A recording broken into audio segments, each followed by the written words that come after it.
Hello everyone, আসসালামু আলাইকুম। আমাদের মোরসালিন বাবু আজকে সকালে নাস্তা করতেছে। কি দিয়ে নাস্তা করতেছে আমরা একটু ক্লোজলি যদি দেখি, সে খাচ্ছে গাজর দিয়ে আলু। তার মা রান্না বাড়া একদমই করতে পারে না, তাকে গাজর দিয়ে আলু খাওয়াচ্ছে। মোরসালিন, তোমার আম্মু যে রান্না করতে পারে না, তোমাকে আলু দিয়ে গাজর ভাজি খাওয়াচ্ছে, পরোটাও দিল না, তোমার অনুভূতি কি? ভালো? হুম, এদিক তাকাও। অনুভূতি কি ভালো? তোমার মা কি ভালো না পচা?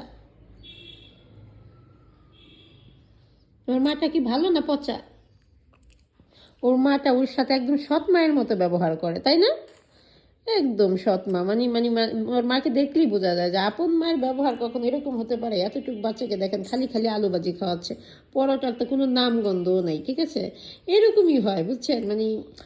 আপন মাও মাঝে মাঝে সৎ মার মতো ব্যবহার করে। কিন্তু প্লেটের এখানে এই যে পরোটা দেখা যাচ্ছে, ইমরসালিন, তোমার আম্মু না তোমাকে পরোটা বানাই দেয় না? এই পরোটা কই থেকে আসলো এখন?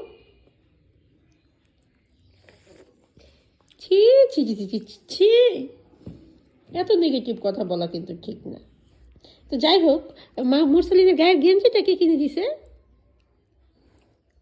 কে কিনে দিছে? প্যান্ট মেচিন, গেঞ্জি মেচিন কে কিনে দিছে? মুরসালিন, কে কিনে দিছে? মুখে বলো কে? আমি?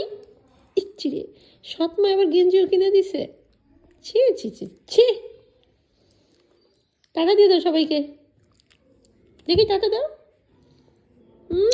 ওই যে সবাই ভালো থাকবেন, আমাদের মুরসালিনের জন্য দোয়া করবেন।